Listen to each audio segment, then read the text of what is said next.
बिस्मिल्लाहिर्रहमानिर्रहीम। पिछली वीडियो में एक 2012 के वाक़े का मैंने जिक्र किया था, अल्लाह की निशानियों के सिलसिले में।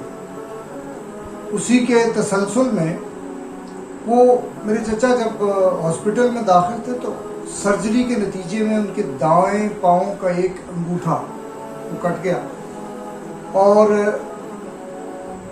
वो शुगर पेशेंट है, लेकिन अल्हम्दुलिल्लाह उनका वो ज़ख़म भर गया, मुकम्मल मुंदमिल हो गया और बाकी ज़िंदगी में कोई मसला नहीं।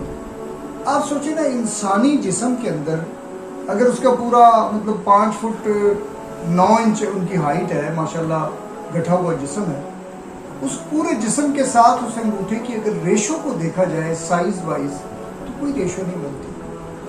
लेकिन ये अल्लाह की निशानी है, चूँकि हम देख रहे हैं एक छोटा सा हिस्सा जिस्म से अलग हुआ।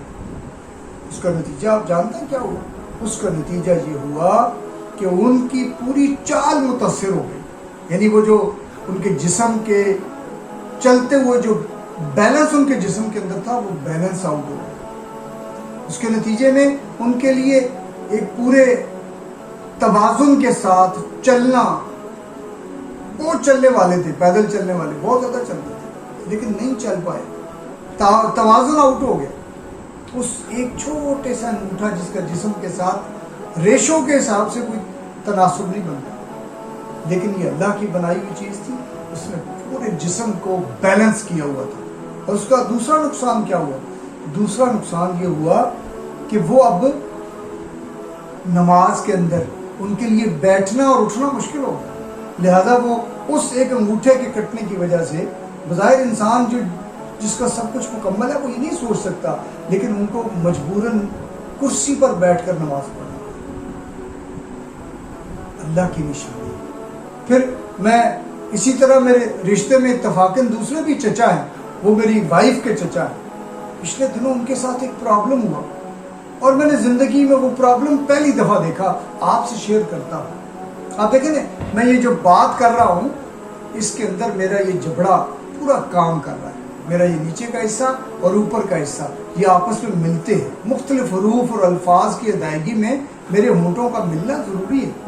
और जब मैं अभी कोई चीज़ चबाऊँगा तो फिर नीचे के दांत और ऊपर के दांत को आपस में और ज़ुबान की कोऑर्डिनेशन होगी।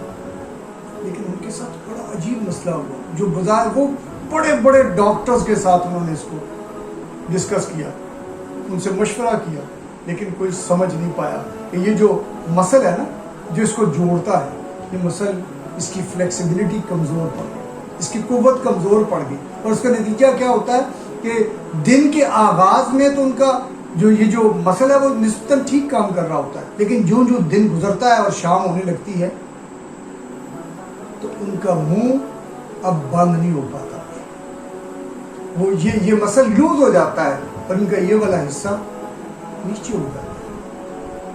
उसके नतीजे में आप खुद सोचें, बोलना कितना मुश्किल होता है। ये बोल तो मैं इसीलिए रहा हूँ ना, आपको अल्फाज इसीलिए समझ आ रहे हैं कि मेरे होंठ मिलते हैं, मेरी जुबान काम करती है, लेकिन जब मेरे नीचे का हिस्सा नीचे रह जाएगा और फिर खुद सोचें कि खाना वो कैसे खाना। मैं बज़ाहिर तो उनके मर्ज को देख रहा था और उनकी तीमारदारी पिछले अरसे में कर रहा था, लेकिन मैं अल्लाह की निशानियों पर भी गौर कर रहा था कि अल्लाह की छोटी छोटी नेमतें किस तरह उन्हें हाथों से और उंगलियों से और गर्दन से पकड़ के अल्लाह की ज़ात का यकीन दिलाती है, इदराक। इसके बावजूद अगर हम आंखें बंद कर लें और अपने मालिक को और अपने प्यार करने वाले रब को उसके बारे में न सोचें और उसकी मोहब्बतों और उसके इनामात और उसकी निशानियों से आंखें बंद कर लें, तो यकीनन फिर कुरान का ये फरमान सच्चा है ना कि ये देखते भी हैं लेकिन नहीं देखते, अंधे हैं।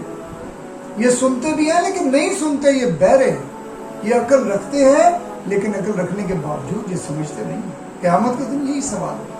सूरह मुल्क को उठा लीजिए, उसके पहले रुकू के दरमियान में आपको वो मिलेगा कि उस दिन इंसान कहेगा कि काश मैं देखता, काश मैं सुनता, काश मैं अकल से सोचता। ये वही निशानियाँ, छोटे छोटे जिस्म का छोटा सा उज़्व हो या जिस्म का कोई मसल हो, कितनी बड़ी अल्लाह की निशानी है।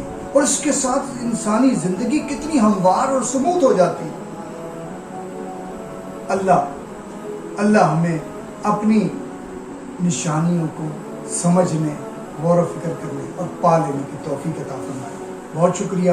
السلام علیکم ورحمۃ اللہ وبرکاتہ۔